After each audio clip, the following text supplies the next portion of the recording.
বেগম খালেদা জিয়ার নাতনি তারেক রহমানের মেয়ের নাম কি? জায়মা রহমান।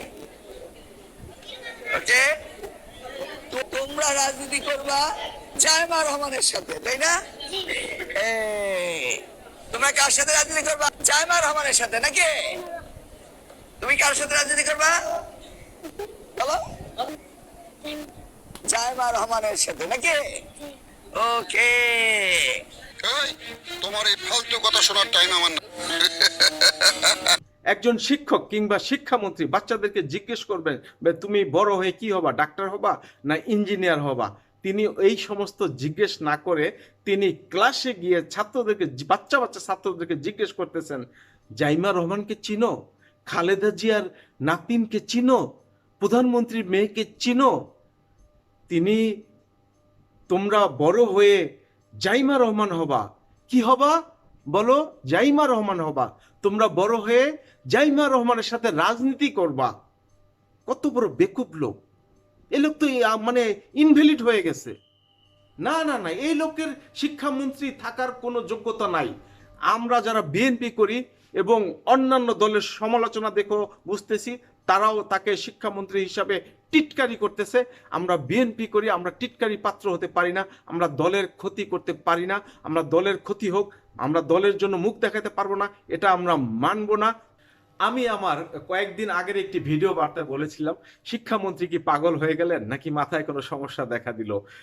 যাই হোক, গতকালকের ঘটনায় আমার মনে হলো যে আসলে তার মাথায় কোনো সমস্যা দেখা দিছে। না হলে এই বয়সে এসে একটা শিক্ষামন্ত্রী হয়ে তিনি কেন তেল মারতে যাবেন বিএনপিকে? তিনি কেন তেল মারতে যাবেন জাইমা রহমানকে? তার এতটুকু সেন্স নাই যে তিনি এই তেল মেরে বিএনপির 12টা বাজালেন, বিএনপির ক্ষতি করলেন এবং প্রমাণ করলেন যে আসলেই তার মাথায় কোনো সমস্যা হয়েছে, অথবা তিনি পাগল টাগল হয়ে গেছেন, অথবা ফাইনালি তিনি শিক্ষামন্ত্রী হওয়ার অযোগ্য, এটা তিনি প্রমাণ করলেন। এজন্যই আমি তার পদত্যাগ চাই। বাংলাদেশে অনেক যোগ্য ব্যক্তি আছে, বিএনপিতে অনেক যোগ্য ব্যক্তি আছে। বিএনপিতে যদি না থাকে তাহলে টেকনোক্রেট কোঠায় হলেও যোগ্য ব্যক্তিকে এনে এই শিক্ষামন্ত্রী বানানো হোক। মিলন সাহেব এই টার্মে শিক্ষামন্ত্রী হয়েই তিনি নকলের বিরুদ্ধে যুদ্ধ ঘোষণা করলেন।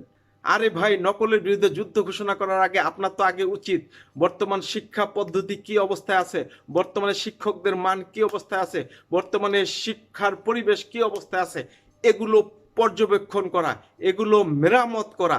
তা না করে আপনি একটি হাস্যকর উপায় নিয়ে আসলেন, আপনি পরীক্ষা কেন্দ্রে নকল ধরার জন্য সিসি ক্যামেরা লাগাবেন। এই সিসি ক্যামেরা লাগালে এর পার্শ্ব প্রতিক্রিয়া কি হবে? এই সিসি ক্যামেরা লাগালে ছাত্রদের মধ্যে একটা ভীতি তৈরি হবে। আর বর্তমান প্রেক্ষাপটে সাধারণত নকল করার তেমন স্কোপ নাই, বর্তমান যে শিক্ষা পদ্ধতি নকল করার তেমন স্কোপ নাই। এবং শিক্ষকরা যদি চায় একটি ছাত্র নকল করতে পারবে না।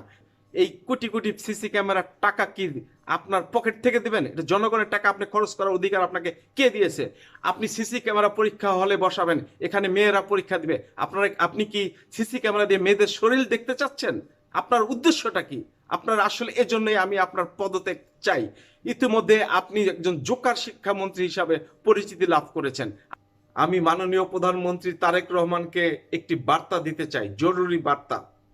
সেটি হলো, গত জুলাই আন্দোলনের ক্রেডিট যে দল বা যে ব্যক্তি নিতে চাক না কেন, আসল ক্রেডিট ছাত্রছাত্রীদের, আসল ক্রেডিট ছাত্রছাত্রীদের পিতামাতাদের।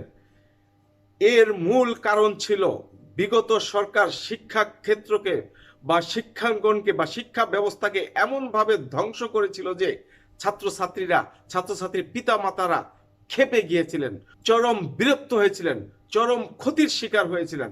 তারা একটি সুযোগ খুঁজতেছিলেন এর জবাব দেওয়ার জন্য, প্রতিবাদ করার জন্য। ওই আন্দোলনে তারা এই সুযোগটি নিয়েছেন, প্রকৃত প্রতিবাদ করেছেন। ছাত্রছাত্রীদের পিতামাতারা সন্তানদেরকে রাস্তায় ঠেলে দিয়েছিলেন আন্দোলন করার জন্য। আমি নিজে দেখেছি এই আন্দোলনে অনেক আওয়ামী লীগের নেতাকর্মীদের সন্তানেরাও অংশগ্রহণ করেছে।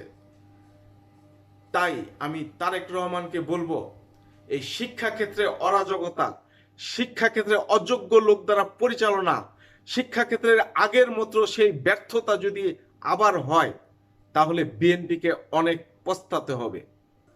প্রিয় ভিউয়ার্স, প্রিয় আমার ফেসবুক ফ্রেন্ড বা তমাল ভিশনের দর্শক, আপনারা যদি আমার সাথে একমত হন অবশ্যই আমার ভিডিওতে একটু লাইক দিবেন, শেয়ার করবেন, কিংবা অন্তত একটু কমেন্টস করবেন। ধন্যবাদ, ভালো থাকবেন, সুন্দর থাকবেন।